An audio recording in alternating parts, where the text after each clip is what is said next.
Change Your POV podcast and all its shows within its network are working together to bring the best coaches, entrepreneurs, business leaders, and mentors in the industry to teach you guys how to crush it in life, love, wellness, and your transitions, both at home and at work. Imagine having a mix of experienced mentors teaching you their expertise, packing decades of research, experience, education, testing, and tough lessons into a concise curriculum. We've created one of the premier veteran transitional podcasts available anywhere. This is the show we wished we had over a decade ago. Now, this show is about you, and we're here to help you become just as successful out of uniform as you were when you were in every area of your life.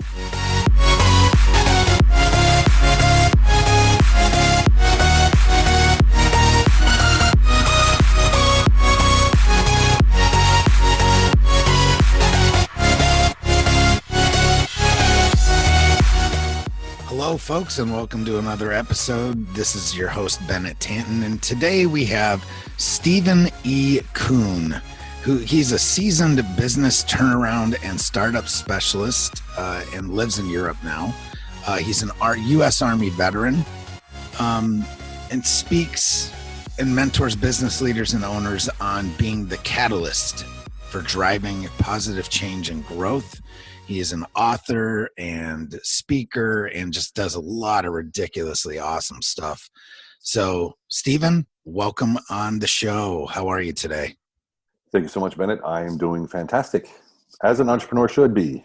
Yeah, man. Living the dream. Getting there. Getting there. So tell us, give us a little bit of your background and how you ended up in Europe. Well, I joined the Army right out of high school. So 10 days after high school was over, I was on a plane to Fort Knox, Kentucky to go to boot camp. And after boot camp, literally went straight to Germany and never went back. And that was 1986. I went to Germany and I spent 8 years in Germany, almost 8 years in Germany, at different posts. I was in Frankfurt, near Frankfurt, in Gelnhausen. I was in Fulda at the border, did border patrol during the Cold War. And then bomb holder and a Berlin Brigade, Schweinfurt, 364 Armor, that kind of stuff. And I was then sent to Iraq from Gelnhausen, came back. And after my stint in Schweinfurt Berlin Brigade, I got out and literally got a European out. So I stayed in Germany. So I walked off base, turned around, and I couldn't get back on base. Stayed in Berlin. Right. Well, I was actually in Schweinfurt when I got out. I packed my stuff and drove to Berlin, which was a 9-hour drive. And I 5-hour drive. And I just started there and I looked for a job and I, just started doing the things you do when you get out of the military. And that's, especially in a country where you don't speak the language that well. And so I was a doorman and security and things like that. And I just developed from there. One thing I realized really quick is that people in my life and people who I meet are the deciding factor for where I go. So I better be good to everyone I meet. So I took it upon myself almost immediately to be the best I could be with whoever I'm with. So if I'm providing a service or I'm a friend or I'm a partner or I just meet somebody random on the street, I do all I can to help these people to be the best I can be. And I'll tell you what, that's now you'd call it giving without expectation. Right. But back then it was just I have to be the best I can be. So when they walk away, they're like, oh yeah, like for instance, Steven Tyler, Aerosmith. He came into my gym back in 1999 or 98, I think it was, in Berlin with his trainer. And, they said, yeah, we'd like to use your training room to do some practice and stuff. My trainer's an ex Navy SEAL. So we talked a little bit. And so Steve took off, changed, went in there. I met him for like 5 minutes. But I made sure they had their own place. They had peace. They had music. They had everything.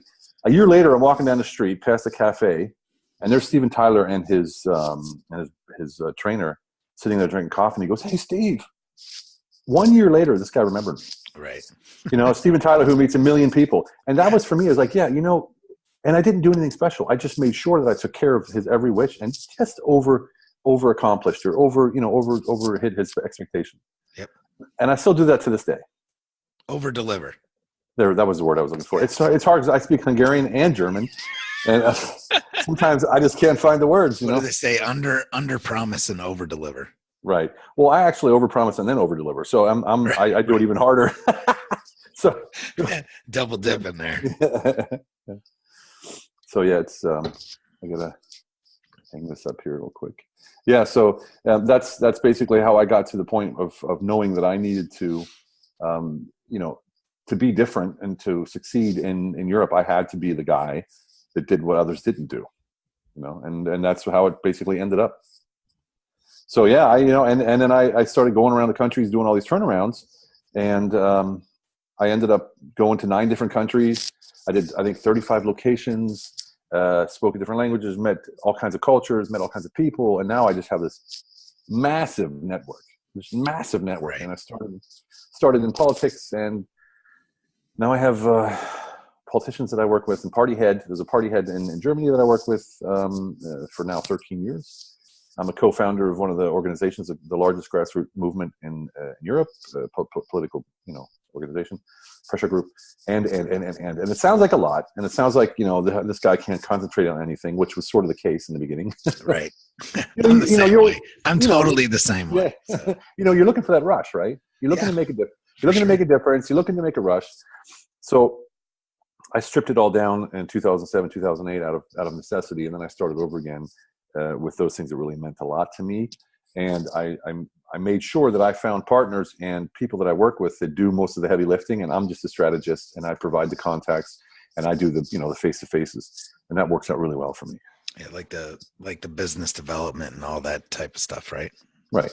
Yeah, so because I'm very similar in the fact that I'm like the co-founder of like 5 different things. So it's like your bio, the bio looks ridiculous. Co-founder of this, co-founder, and you're like, oh, can I just figure out a different name? And so like the latest company that I'm starting, I'm not even like the CEO or CMO, or I just chose director of business development. I have a new one. It's right. Associate partner. Associate partner. I like it. Yeah. See, that's my new one. So I just joined a company, Taha Media, who does online turnaround. So basically, they'll take your company and they'll guarantee the cost that you give them in consulting back in revenue in this 4 to 5 month period, 3 to 4 to 5 month period, and they're killing it. And he set me up. I met him in Egypt when I was. And we just hit it off. He's from New York, but he lives in Cairo now because he works in the Middle East, and he's breaking into the European market. And because of the contacts I have, I'm letting him, or I'm working with him to break into he's in Amsterdam right now, actually has like 40 appointments this week or 30 appointments this week. And that's one thing I want to touch on is like you said, it sounds funny, co this and co that, but let me tell you, why would I try to open a new company and try to do something else that someone else is doing perfectly when all I need to do is join them and reap the benefits and do, it isn't that I'm lazy. It's just that I have now the opportunity to provide for my network like I've never been able to before. So if I need to provide them with any kind of online revenue, or online leads or anything like that, I got Taha Media, one of the best agencies. It's a 7-figure company, and I can say, this is a guy, and they go over and meet him. Or if they need something else, I talk to this guy, I talk to that guy. They need this and need that. And I'm part of all these companies. So I ensure that the quality that I expect is there.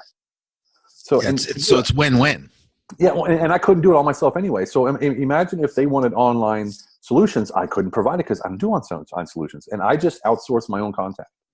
So now I have complete ability to make everyone just sort of, connected to me even more, and it's exciting. And I've never had so little to do.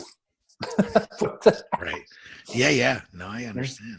I'm just talking to my wife just now, and I said, it's such a privilege to take a nap every day. Right. It's just like because I went online about 3 months ago. So I was traveling 4 days a week, every week for 20 years until 3 or 4 months ago. Just road warrior. Yeah. And now it's like I stopped everything online. Here we go. And now I take naps every day. I take a nap every day like an old man. I love it. So what was your first big foray into business over there? I have to tell you, well, my goal when I got out of the Army was to go to Berlin and open a cocktail bar, an American cocktail bar. And that's what I did. Less than 3 years later, I had my first cocktail bar. And then I ended up opening 3, but that wasn't really business. That was sort of, piddle-paddling around. I was, doing really well, did some really good money. I was making, middle 5 figures a month in revenue. Because, in the restaurant business, bar business, it's all tied up in liquors and stock and absolutely right. So like 100,000 worth of liquor sitting on your bar, it's ridiculous. And so, I got asked at the bar by a guest, said, "Hey, would you ever consider bringing a health club to Germany and sort of helping us start it?" And I said, "Well, yeah, sure." He goes, "Do you have any business experience?" I said, "Of course I do," which I didn't, but I did. And I went to this company. It was called Healthland, and they were from South Africa, and they had 120 health clubs in South Africa. And I completely, not only did I kill it, I murdered it, and I sliced it up in little pieces, and I put it in trash bag. It was like crazy. I don't even know where it came from. I didn't know what I was doing. I went in there, and because I had no preconceived notions, I completely killed it. And that made me sort of health club famous. And I stayed in that industry for 15 years, worked for every major club that ever came to Europe, and brought most of them to Europe, did all of their development, did all of their negotiations, trained all of their people. And I ended up with 87 locations in 9 countries back when I left in 2015. But I was doing that as a self-employed agent. Yeah. Right. So I always have my other businesses on the side and that kind of stuff. And I always try to find something that would complement what I was doing. So that was my real, and that's where I got most of my experiences was, I was in Berlin. They'd say, "Hey, we need you in Spain, go to Spain." And train the entire staff and then work and then get them turned around. "Oh, we'll go to Portugal while you're here." And then, "Oh, what about Switzerland? Can you do an audit?" And they would never ask, "Can you do this?" They just said, "Please do it." So I had to do it. And because of my attitude of course I can do it. Because I know in my mind, if I decide and I know I can do it, then I can do it. It's the only thing that stands in my way is me. Right. It's that learning curve doesn't get in the way. You're like, yeah, I'll just read about it or I'll figure it out on the fly and adapt and overcome. Right. So and ask people right. people. Yeah. Because I know that you're the same philosophy as me, is that if you're the smartest guy in the room, you're in the wrong freaking room. Exactly. Right? So exactly. Pretty amazing. Well, it really did me well. And I ended up working with some amazing people. I'll never forget, I got sent to Chicago to do the joint venture between the European listed company and Bally Total Fitness, which is a NASDAQ listed company. And the CEO was Lee Hillman. I don't know if you've seen him. He was on CNN all the time and on I know Wall Street Journal. He used to do Bally Casinos. He was the CFO. And this guy's like a big power head. And I had my office right next to him. I was a director of Europe, right? And I was sitting in I swear, this is so funny. I was sitting in Chicago on this corporate floor. All of our, there was a pool of secretaries out the front, and I had this like marble. Our office was like a marble bathroom in it and stuff. And I'm thinking like, what in the hell? I was 34, maybe. I was like, man, when are they going to realize that I'm not this guy? Right. Complete imposter syndrome. Totally, And I'm sitting there going, and I realized these guys don't do shit. Sorry, excuse my French, but I had a stack of tickets on my desk every day. Oprah Winfrey, the Sox, Cubs, whatever was in season. Every talk show, every sporting event, and we go to lunch, and they'd spend like $3,000 on lunch. And I'm thinking, like, this is their life. How can they do this without guilt? Now I could do it, but back then I couldn't do it. Right, without guilt. I love it. Right, and so I did that for 9 months, and then there was a hostile takeover of Bally, and they booted Lee, and they did the same thing to our company, which was strange. So they booted our CEO as well. It was a hostile takeover. Both boards got together and booted both CEOs. It was crazy. And so we delisted. They delisted. Everyone knows what happened to Bally, and they crashed from there. So I came back, and they cut the entire company. They cut all the directors. They cut everybody, and started new again. And I was gone for a year, and they asked me to come back. In that year is when I wrote my book. My book called "Served in the Gulf: From Soldier to Cynic." Yeah, and it's only available in German, folks. Unfortunately, yeah, unfortunately. Go learn German. Yeah, exactly. What's the deal? We almost fucked German in the States. Just saying. Yeah, one vote away. Right. Yeah, unfortunately, it came out too early. Now that book would be great in the States, but it came out way too early. It came out the day. It was about Desert Storm. And it was about my experience as a man who thought he was a superhero when he went to war and found out that he wasn't. And then what you had to deal with when you came back. And I spoke about PTSD before I even knew what it meant. Right. So this came out in 2003. And at the time, there was nothing about PTSD. There was none of this syndrome, none of that stuff. And that's what I spoke about how I felt, and so, the suicide attempts and the crash and burns and the self-loathing and that kind of spoke about all that stuff in that book. And of course, it came out the day the war started in 2003. There's no way the Americans would no way. Yeah, right. Random House actually. It's called Served in the Gulf War. From Soldier to Cynic. From Soldier to Cynic, right? Okay. But in German, it's called Soldat im Golfkrieg. So Soldier in Gulf War. Yep. And it says von Kämpfer zum Zweifler. So von warrior to, sort of someone who doubts his existence. So it's basically German for cynic. Yeah, almost. There's no real word for it. There's no real word for it. Gotcha. There's twice as many words in German as there are in English. Right. So and that's when I wrote that book. So and that taught me a lesson as well, because when I lost that job, I was making, I don't know, $220 a year or something. And I was 34 years old, 35 years old, and suddenly it was gone overnight. And of course, I didn't save anything like an idiot. Right. I had my bars that kept me going a little bit, but I had sold most of them off, and was working with partners on those. And not hugely profitable businesses anyway. I mean, no, bars are not. Bars and restaurants, I mean, it seems like it's funny how everybody goes into that business, but it's not like wildly lucrative as people might think. The overhead is crazy. So, well, it's cash flow, isn't it? Mm-hmm. And that's the problem. Every day you got cash, and like, okay, I'll make it up tomorrow. Yeah, right. So you can get in trouble, and I know a couple people that have really, really fast, and it's like, holy hell. So I know, it's scary, man. And sometimes like, oh, I need to do a party just to make this, but then you got to buy stuff for the party, and then it's like, oh man, So yeah, well, and I ended up getting out of that business, thank goodness, and stayed in the health club business. And then at the same time, I was doing consulting on the side for businesses that saw what I did with the health clubs, and so I did like pharmacy chains and hotels, and, small businesses, chiropractors' offices, chains of doctors' offices, and that kind of stuff. And it was a good time. It was a good time. So you got out as an E5, right? Yes, I did.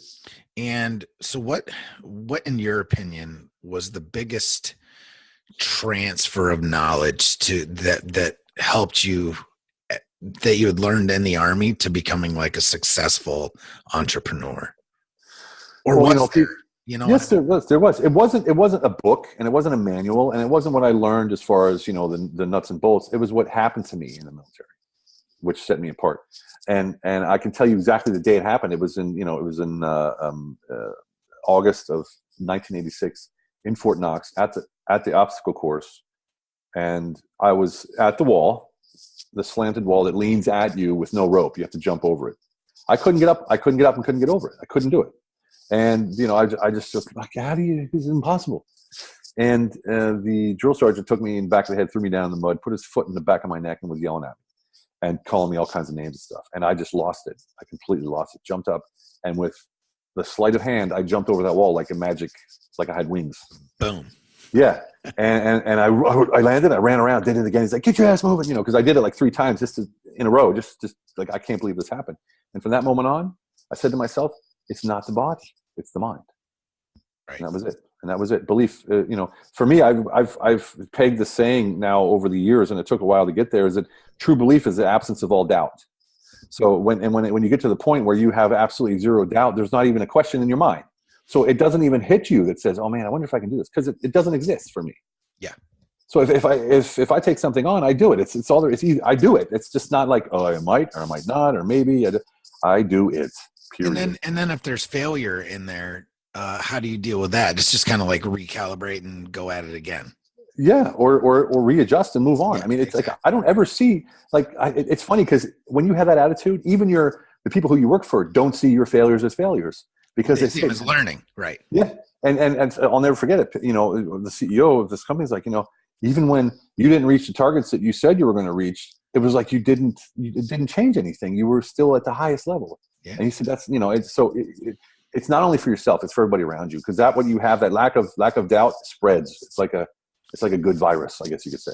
Oh yeah, for sure. I totally agree. And very similar circumstances with us. It's like this new business that we're getting into, which you and I have talked about, the chemiluminescent marking thing. Right. Awesome. People are like, so what? Are you a chemist? I'm like, no. I'm just a, Marine / soldier who said the military needs this product and I'll figure out how to make it. You know what I mean? Yeah. And lo and behold, it's just about, looking at things as just the mission, so we used to do that in the military. So it's like, you have the mission, take this, whatever, building, hill, enter freaking mission. Right. And then you would make it happen. Right. So yeah, it wasn't like any difference. I just don't, it's not that difficult. I mean, it's simple, but yet it's not easy. I guess exactly. That's the best way to say, but you have to have the wherewithal to just say, no, I'm going to do this. And I don't care how, it's just going to happen. Yeah. And it's past that. It's past the active. It's almost a passive thing. Once you get over that hill of I can, then if you're over that hill, it's like, of course, it's like, I don't even have to say I can. I don't even have to say I can because I'm there. And it's like, do it. I just worked with an ICO. They're the top one. They just hit today $56 million in less than 4 weeks. It's an ICO in Germany who I worked with consulting. And it's funny because these are like these gurus, and they have millions and millions and millions, hundreds of millions of dollars. And they couldn't get, I can't say what it is, but they couldn't get a simple company to do this simple task. They couldn't find it. All these men and all these horses and all these kings and queens, and they couldn't find it. Who do they come to? Me. One day. And it's not, and I've never done that before. I didn't know what the hell they were talking about. Right, like you're some kind of wizard. Yeah. Your name's Gandalf, right? And, and you can just make it happen. Well, and they said, Stephen, there's only one Stephen Kuhn. We can't believe you could do that one day.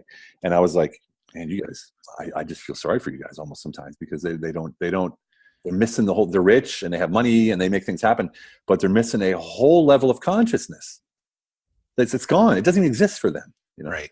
Yeah. So where does it come from? That comes from that day in the boot camp. I swear to you, it comes from that day in boot camp when that happened to me. It cleared something out. It cleared all doubt in my mind out that I can do anything I want to do, no matter what it is. And matter of fact, the harder someone says it is, the easier I see it in my mind. What's that book?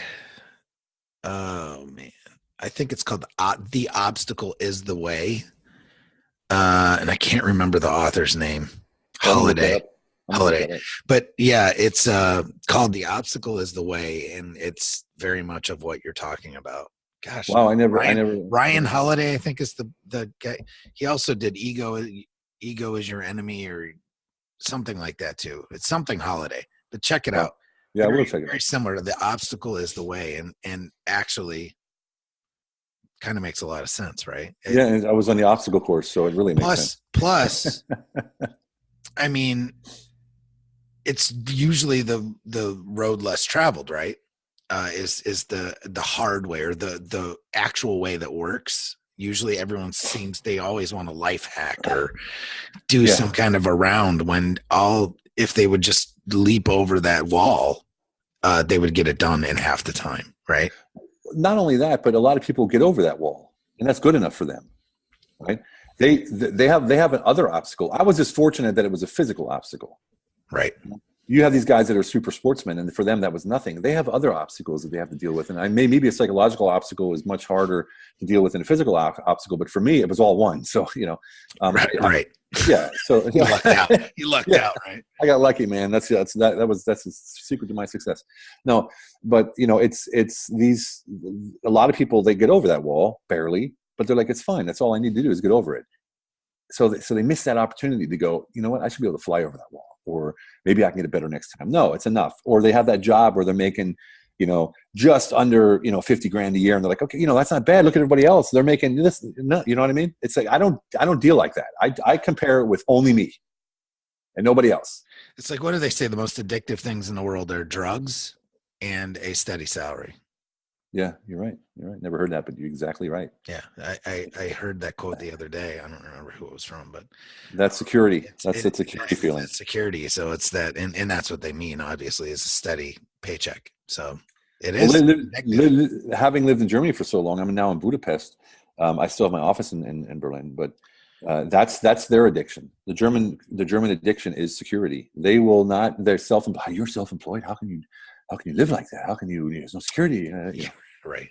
Yeah. So why Budapest? I got sent here to do a turnaround. And I came down, and the first day in the country, and the first day in the business, the first person I saw is the woman I'm married to now. So, I literally walked into this place, Gotcha.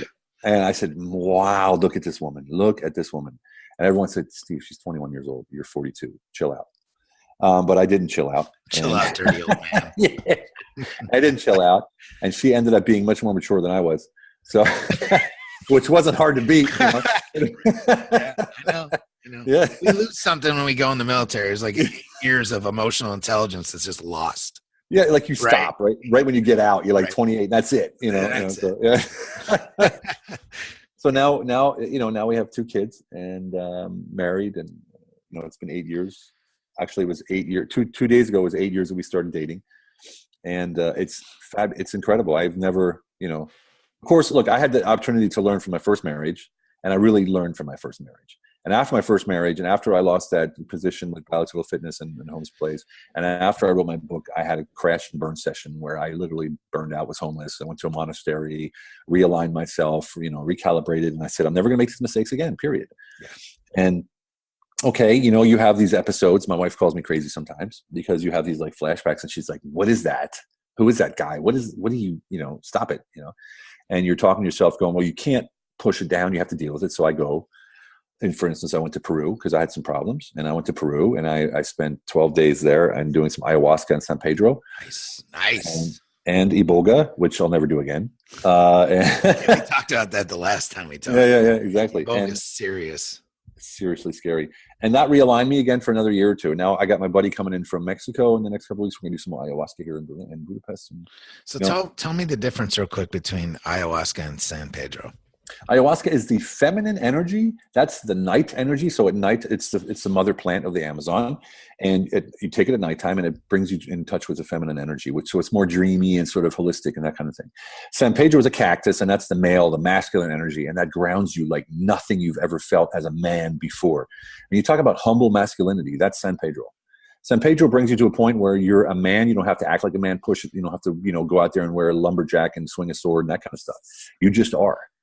And that's the difference. And basically, ayahuasca and San Pedro, when you do them in unison, you do it at night, then during the day, San Pedro. Then at night, the next night you do ayahuasca, then again, San Pedro. That brings you into a balance after 3 or 4 days. And it just changes you as a man. It's incredible. I came back. My wife is crazy for me even more. Right. So it's one of those things, because I've talked about psychedelics before, and it's not a drug. Technically, I guess it is a drug, but it's more of a journey. It's more of it's healing and everything. It's plant medicine in essence, right? Yeah, well, it's exactly plant medicine. It's not a drug. A drug, it's not a synthetic. It's an actual natural. They don't do anything to it. So, and it activates your body's own ability to create this. So you're not putting something in your body that'll change you. It activates your body to make it happen. What is it? DMT? Whatever. I think it's DMT and some other things. Yeah. So, because you have DMT naturally in your body, it's just not activated. So, and exactly what it is. It's called an ayahuasca journey, because you journey and you go in with an intention, and that intention becomes your journey. Most of the time, unless your intention was just on the surface and the real journey was in your head, that'll take over. And San Pedro you do during the day in the sun and in the beautiful mountains of at the Temple of the Moon. I was laying on. You can walk around. So you're not like high laying on the ground, like whatever. So we walked through the temples of the Incas. We sat in the throne. It's just wild out there. It's not like a national park and blocked off. It's not like DC. Like it's not like you're going into the Smithsonian or you just walk up to it. There's no fences. There's no nothing. Which is amazing. And you're just walking through the Pachamama, as the Mother Earth birth canal, and I was crying like a baby out there. It was incredible. I'm going to go back again. Actually, in March is the next session in Peru. So if anyone's interested, they can write you, and then you can write me. Yeah. It's life-changing, life-altering. And what it does is it purges you from those things that bother you and that stand in your way. It just purges you of them. And then you're free to be the person you're supposed to be. It's incredible. Right. Yeah. Amazing stuff. Yep. So you're also an author of another book. You want to talk about that? You mean how Europeans... Yeah. How Europeans eat what they wish and still stay thin and healthy. Yes. Well, it was true. I always wondered why Americans always seem to be on the overweight side. Yeah. And I'm here in Europe, and you see the Germans are eating dumplings and what do you call it, the big pieces of pork and the pork leg. Yeah, and, like a hock. Yeah, a hock. And then beer and, sauce and, more Schnitzel dumplings. And everything's fried and. Yeah. And you're like, why are they so thin? Right. And it's because it's not processed, number one. And number two, they eat in balance. So they don't overeat. The portions are smaller and things like that. So I talk about that journey that I went to and how I basically came out of the military, and I was, eating like I did in the military. And of course I got sort of overweight, and then how I lost that weight and kept it off through just normal eating and things like that. I talk about the, European culture and things like that, alcohol, how that's involved, and, all kinds of stuff. So, yeah. So I love Budapest. It's one of my favorite. I spent 2 weeks there, which is a lot, compared to some. And it was great. So I always love to ask the question, Buda or Pest? Pest. And why? Pest is the younger, working, professional sort of side. That's where everybody goes to work. Buda is where you live. Pest is where you work. Buda is the hills and the nice houses, and Pest is like, I guess it's like the Hamptons and the Bronx. I don't know. Or something like that, right? Something like that, Yeah. And so we live in a nice area. It's cool, but it's not very, it's city. Yeah. But if you go to Buda, you're looking down on Pest. You're looking down on the river. It's absolutely beautiful. But the traffic to get from Buda to Pest is in the mornings and in the evenings. Forget it. Right. And how many bridges are there across the Danube? There's a ton, right? Yeah. Well, right within probably a 2 mile radius, there's probably, I think, 6 bridges within 2 miles. Yeah, and every one of them is pretty. Because when they light them up at night, it's pretty cool. Well, the whole city's lit up at night. When you have downtown, you have the castle, you have the churches, you have the parliament, the second largest parliament in Europe. It's all on the river. It's the only city in Europe that's built exactly on the river. And what they did was, most areas like Cologne or Dusseldorf or Dresden or whatever, they're built away from the river because it floods, every year. Well, Budapest is like, nah, we're not going to do that. They built walls, and they have 2 sets of roads. So roads down the bottom, roads at the top. When it floods, you just stay in the roads at the top. When it's not flooded, you use both roads. Right. So simple as that. Nothing changes. Just keep going. That's awesome. And, yeah, it's awesome. And the city, I tell you what, the city's still in its breakthrough stages. There's a heck of a lot of expats here. You don't even have to speak Hungarian to live here. It seemed like when I was there, inevitably, almost everyone spoke English. Yeah. Somehow there was, or, like one of the, especially like in the restaurants or whatever, there was always a server that spoke English. So at least one, and most of them could speak enough to get by. So, yeah. And, so I live here and I love it. And I'm thankful to live near, let's say, the pretty area, the touristy area. Right. So, because there's some ugly areas here. Still looks like, East Bloc Russia. Yeah. But, there's still bullet holes in houses, and there's still, it's like World War II stuff. It's still here. Yeah, still there. Just like, well, if you go to like, where was that? I forget, Croatia or Montenegro, I remember. From the Balkans War, the city still bombed. There's like still office buildings in the middle of the city all bombed out. Yeah, I was deployed to Bosnia twice, and that was it. I was in Bosnia. Holy hell! It's still, I have one of my best friends is Bosnian, and he lives in Syracuse, but he travels back every year. Right. And he shows me pictures, and I'm like, man, it still looks the same.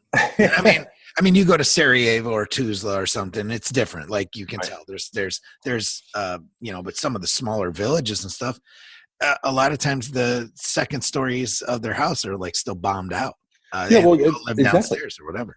And I forget which city I was in. I wish I could remember, but it's where the King Alexander lives of Serbia. What was I don't remember what city it was. Anyway, what's the capital city of Serbia? I forget. I'm losing this. Belgrade. Belfast, Ireland, Northern Ireland. No, it's a Bell something. Belgrade. So we're in Belgrade, and on the main strip in the city, there's office buildings that are still bombed out. Yeah. And we were there. We were visiting the king actually because we had this deal going on. And he's the crowned king, but it doesn't rule. He just has his old castle there, the ugly castle. Because it was built in this century, so it's not one of those old ones. Right. And yeah, we were dealing with that mentality over there as well, which is even farther east than here. It's not European Union, so it's still a whole different. It's still that whole massive East Bloc sort of thing, and as mafia like crazy. But the opportunities here are, of course, laying all over the ground because People don't see it here. They don't see it. They don't see that as opportunity. They see it's always been like this. So they don't see the opportunity to open up. You have these guys open up burger trucks, right? This burger truck opened up, and he was doing really well. Now he's got like 17 shops in the city called Zing Burger, and you pay rent. Like my wife has a shop here, and she pays $300 a month rent. And how can you not make money? I mean, she makes her rent in a day, right? So it's just and of course, sales tax is 27%. That's something you got to deal with. But I make good money, and people are like, "Wow, you make good money." So it's like 27% though. But what does that get? Basically, that's the way that it's different. People see taxation in the U.S. differently than they do in Europe. So 27% gets you all your services, though. Yeah. So, I mean, I don't want to get all political about socialized healthcare and all the other stuff, but it's not as bad as it necessarily seems, from the American view. And look, the standards in Budapest for medical are, it leaves a bunch to be wished for, because when you go to the hospital, there's literally like holes in the wall, and it's dirty, and and tiles are broken and stuff. But, for instance, when we had our babies, we had both of our babies here in Budapest. Literally walk into the hospital, give them your card, and then when you're done, you walk out after 2 or 3 days. You don't pay anything. Yeah. Zero. It's not even like a copay. No, nothing. And it's like, see ya, have a good one. We're like, oh, okay, that includes everything, shots and babies. Only thing you have to pay is the doctor. It's like traditional to give them like $500, like a little, something. Yeah. The skin. So we paid $500 for each of our babies to be born. I mean, come on, what's that costing the state? It's like a tip. Yeah, exactly what it was. Tip the doctor, right? Yeah. No, I get it. Yeah. Just craziness. Yeah. I was listening to another podcast the other day, and it's another expat. He, I can't remember his name, but he lives in Latvia, and just loves it.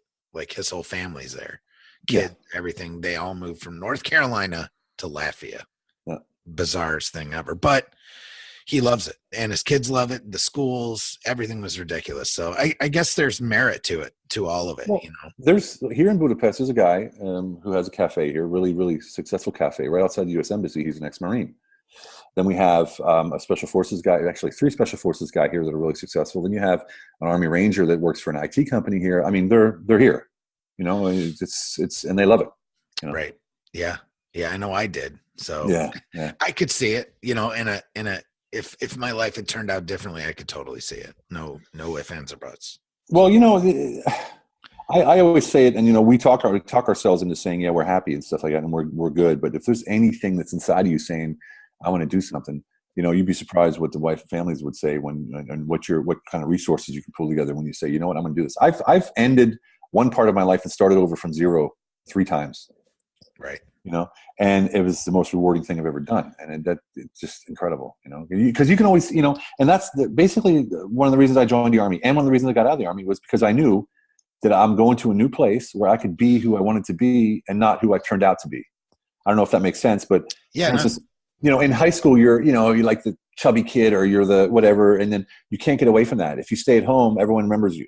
Well, I left and I went to the Army and I said, I'm now this guy. Right? I'm going to be this guy. Every mistake that I made, all that, whatever I did wrong, I'm not going to do it anymore. I'm now this guy. And then I got out of the Army and said, now I'm this guy. Right? And that was like massive leaps of growth for me. Right. To force myself to be better, to force myself to be more conscious, to force myself to look at myself differently. It was amazing. And learn from your mistakes, and learn from, just in general. Completely. Be open to all experience instead of just hemmed in. And I think that's too often what happens. Well, it is, because you're so busy dealing with people's expectations that's all you do. Your boss expects you to do this, your wife expects you to do that. You're expecting from yourself to do this. You want this money, you need this much money to pay these bills, and then you get in this cycle, and then you're stuck. You don't even realize it sometimes, and you're frustrated. You don't know why, and it's usually because you're trying to please somebody. In some way, one way, shape, or form, you're trying to please somebody. Right. And my thing is always live without expectation. I mean, when I give something to my wife, when I come home and I give her a big kiss and some flowers and stuff, she used to look at me like, what do you expect? I'm like, like the cats. And I'm like, no catch, baby. And she's like, what? So it's just because I love you. Just because I love you, baby. Right. So there's always that in the back of our heads as guys, but Right. that wasn't the reason why. And I swear, honey, it wasn't. I swear. And that's the same thing you do with friends and family. And, when you do things for people, like in the veteran tribe, veteranpreneur tribe, we're in, I help a lot of people there, and I have no expectations of whatever. If I feel like what they're doing is too much, if they're asking for something for free that's too much, I'll say, hey, you got to pay for this. Other than that, I help where I can. I have no expectations. Right. And it's funny because it goes through waves. It seems like I come into people's lives for a specific reason, and then that's it. It's like I'm like the shaker, like shake your head. Yeah. Just stop doing that, idiot. Because I tell it like it is, and it's not because I'm cool or macho. It's because that's how I think. I think so simple and so clear that I don't get into those big discussions about philosophy of business. It's like, well, you want to make money? Yeah, well then make money. Right. Then do this and make money. Sell this and make that. It's right. Simple as that. Yeah. No, it's again, I love it. It's so simple, but yet it's not easy. I mean, to people that are outside that thought pattern, it's not easy. It's just a matter of, you got to do what you got to do to get to that pattern. And I think people are just, again, it's the expectations are held back from whatever it is by whatever it is. And it's people telling you what to do, the things you've learned in life, the influences you've had, your parents telling you better get a good job, that's more important than anything, or the things you've read, the things you've learned, the things you've watched on TV. It all plays a role. And what I learned is what I do is I use my intuition. So I stay out of my head as much as possible. Unless I'm trying to solve like a mathematical problem, I stay out of my head, because most problems, it's like this. The copy machine doesn't work. I'm the guy that checks the plug. Everyone else is like trying to reprogram it and stuff. I check the plug, pull it out, put it in, reset it, done, and it works. That's the way I think. That's just the way I think. And I force myself to think like that. And that seems to be the best, for me. And it's funny how people go, man, how do you solve all these problems all the time? It's like, it's one of the things, and people say it, it's like 90% of the time, all your computer needs is a reboot. Yeah. And it'll work smooth, right? So why don't people look at their body? I mean, kind of your brain is a big ass computer, right? Yeah. And in essence, your body is too, to an extent. So sometimes you just need to do something to reboot. Control Alt Delete, man. Let's reboot this sucker and see what happens. Right. I have a mentor and a friend of mine I've known for 17 years, Michael Wagner. He's Austrian. He's sort of like this guru kind of guy, super guy. He's in Vegas right now, hanging out with Arnold Schwarzenegger. And he said something the other day. He was here for Christmas, and I interviewed him on my live feed. And I said, "What do you do in a crisis situation?" He said, "Crisis is a Latin word, comes from creon. Creon means a chance for a new opportunity, as an opportunity for a new chance." He said, that's exactly what crisis means. Huh. So if we know that a crisis is a chance for a new opportunity, or opportunity for a new chance, whatever you want to call it, that changes the way that we understand what a crisis, how we act in a crisis. And I thought that was so, to the point of how I think. I never thought of it in those words, but when I see crisis, I'm like, yeah, let's go. This is my thing. Don't ever let a good crisis go to waste. Yeah. Right. I love it. Yeah. So, I mean, you can get so much done when there's a crisis. And you know what? What I've realized is really good politicians know that. So it's that they may even create an artificial crisis to get stuff done. You think so? You mean like the one in Germany that just happened? I don't know. Yeah, maybe. Yeah. Right. So, well, it's funny. It's funny you say that. I don't know if it was all over the American news. The Germans came out with a law, a censorship law that started on the 1st of January. And that means that it is a little wacky. Facebook and Twitter can delete anyone's tweets if they think that they're hate speech or anything. So otherwise they'll get like a $500 million fine or something ridiculous from the German government. Right. So the party head that I work with, she made a tweet, right, on the 1st of January. And it so happened that it got deleted. But she made a screenshot of it before I made this big deal out of it. Yep. And of course, that was all over the news in the entire planet. Well, I heard about it yesterday here. Yeah. I mean, and they won't, neither Facebook nor Twitter will admit that they've deleted tweets or posts, but come on, the writing's kind of on the wall, right? Well, they did now. They've admitted it because it was either that, because they said if you don't delete hate speech tweets, we're going to fine you, but they didn't define what a hate speech was. Right. Yeah, exactly. So thank you. So what the hell's hate speech? Yeah. So now Twitter said they're not going to delete any more politicians' tweets, because what it does is it focuses all of the, basically it does the opposite. So they delete the tweet and everyone pays attention because they deleted the tweet, and that's we use it to our advantage. Yeah. Right. We did that to get attention. Yeah. For sure. There was a poll today. If you would vote on Sunday, who would you vote for? And we were third party from 6. Yeah. So it was quite exciting to see how that works. Never let a good crisis go to waste, man. Exactly. I think actually the person I heard say that was Rahm Emanuel, who was Lord. Obama's I know who he is. right That's hand.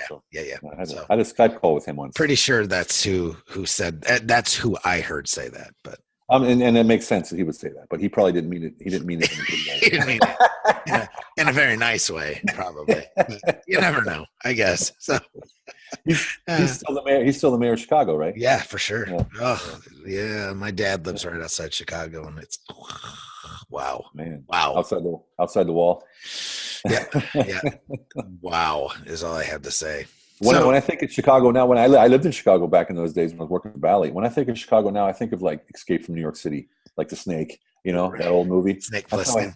That's how I think of Chicago now, because that's all you see.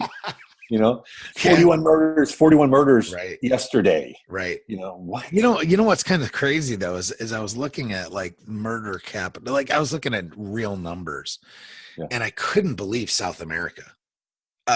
It kind of blew my mind how I literally out of the top 50 highest murder rates in the world, I think like 22 of them were in Brazil. Yeah. It was like, wow, what's that all about? You know what I mean? And I'm just like, oh, so yeah, just it's a lot of it's economic and the whole thing, but wow, Brazil's in a bad place. Brazil's in a really bad place for sure. There are a couple really good countries though in South America that, I mean, not that Brazil's not a good country. The people are amazing. But anyway, so I want to be respectful of your time. Tell us, tell us where we can find you. Tell us if people need to get in touch with you, what's the best place, and okay, all that jazz. Well, my website is Stephen-Kuhn, KUHN.com. And I'm full on Facebook with friends. So I have a page it says Stephen Kuhn Official. So it's facebook.com/Stephen Kuhn Official. It's a V and a KUHN, Stephen Kuhn Official.